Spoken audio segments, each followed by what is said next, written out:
Antes do anjo da morte passar pela terra do Egito, Deus ordenou a seu povo que colocassem um sinal na casa deles, para que não fossem afetados pela destruição que viria. Antes de destruir Jericó, foi ordenado a Raabe que colocasse um sinal na sua casa, para que todo aquele que estivesse dentro dela fosse salvo. Agora, no final, com a volta de Jesus, quando o mundo todo sofrerá os juízos de Deus, só haverá dois grupos na terra, um que recebeu a marca de Deus e outro que recebeu a marca da autoridade de Roma. De qual lado você estará?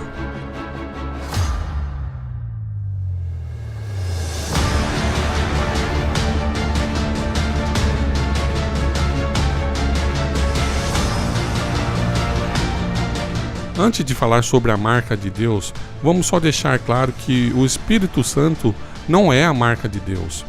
Por mais que muitos interpretem Efésios 4:30 e outros textos nesse sentido. Mais adiante, você saberá por quê. Mas por ora, você só precisa saber que uma coisa é o sinal e outra coisa é estar sinalizado. Uma coisa é o selo e outra coisa é estar selado. Bem, quando Deus ordenou ao povo hebreu que matassem um cordeiro e passassem o sangue nos umbrais da porta da casa, aquele foi um sinal, e nas casas que tinha sangue nos umbrais, nenhum primogênito pereceu.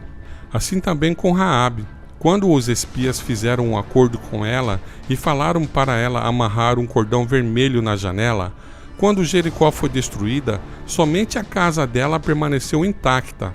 Mas veja bem, não foi o sangue do cordeiro nem o cordão vermelho que salvou aquelas pessoas. Quem salvou foi Jesus. Mas aquilo foi um sinal de obediência ao que Deus ordenou.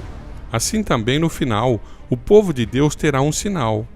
Um pouco antes da porta da graça se fechar, estará sendo acrescentado os últimos nomes no livro da vida. As últimas pessoas escolhidas estarão recebendo o selo do Deus vivo na mente, no lobo frontal. Por isso, é muito importante saber qual é a marca de Deus. Não que ela por si só vá te salvar, porque assim como o sangue e o cordão vermelho não tinham poder de salvação em si, mas eram um sinal de obediência, a marca de Deus agora no final também terá a mesma função. Será o sinal de obediência, e todos os que a receberem serão salvos.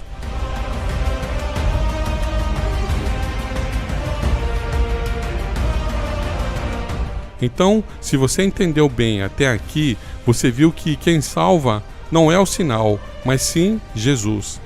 E o sinal simplesmente atesta se você obedece os mandamentos de Deus. Assim, o sinal indica quem você obedece. A quem você estará disposto a ir até as últimas consequências para obedecer. Quando nós lemos a Bíblia, nós vamos encontrar um selo que Deus apresenta a seu povo para servir de sinal entre ele e seu povo. O sábado do quarto mandamento tem toda essa cara de selo antigo. E para confirmar isso, você pode ler Ezequiel capítulo 20, verso 20, que diz: santifiquem os meus sábados, para servirem de sinal ou selo, para que saibam que eu sou o Senhor que os santifica. Então nós temos sim base bíblica para crer que o sábado é um selo escatológico, ou seja, tem que ver com os últimos dias. Certamente guardareis os meus sábados, porque é um sinal entre mim e vós nas vossas gerações, para que saibais que eu sou o Senhor que vos santifica. Êxodo 31, 13. Além disso, eu também lhes dei os meus sábados, para serem um sinal entre mim e eles, para que eles pudessem saber que eu sou o Senhor que os santifica. Ezequiel 20, 12. Você pode ler a Bíblia inteira quantas vezes precisar e não vai encontrar um verso sequer dizendo que Deus tem outro dia que sirva de sinal entre ele e seu povo. Esse dia remonta aos primórdios da criação, quando Deus criou os céus e a terra e tudo o que há.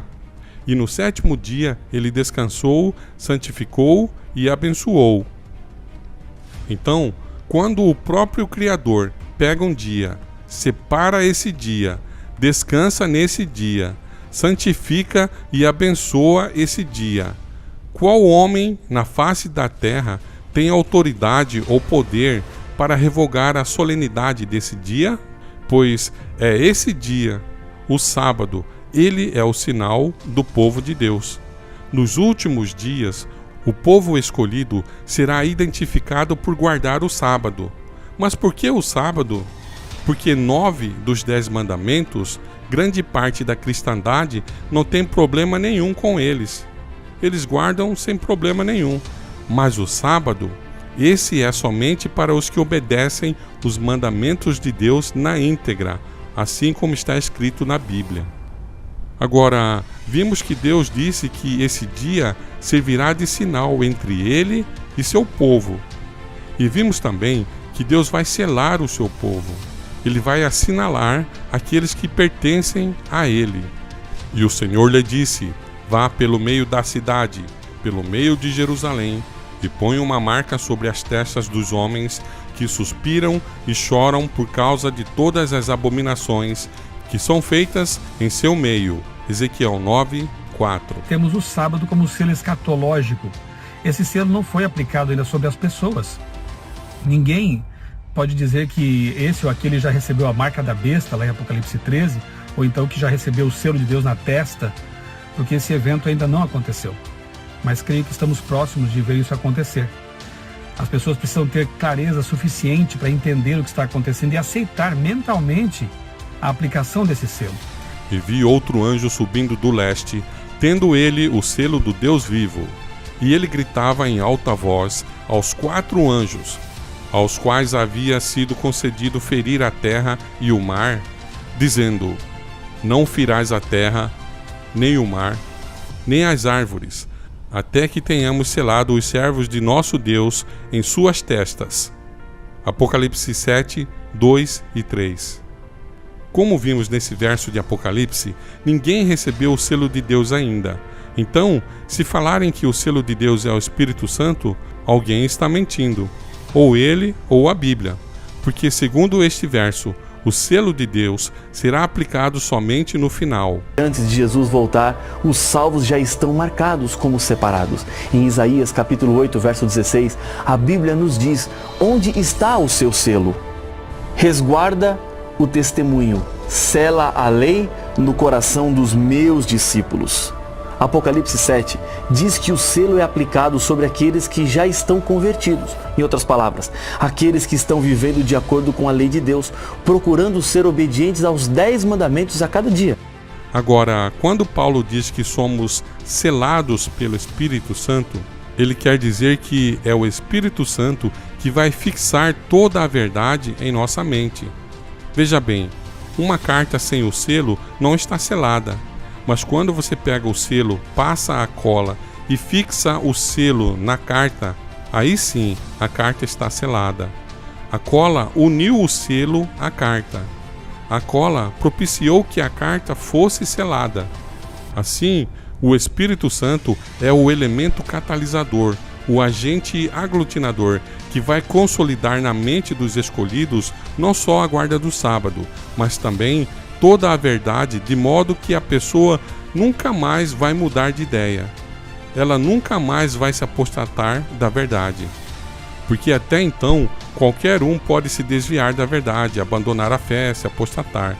Mas a partir do momento que a pessoa for selada com o Espírito Santo, ela nunca mais vai se desviar da verdade. Estará pronta até para enfrentar a morte, se preciso for.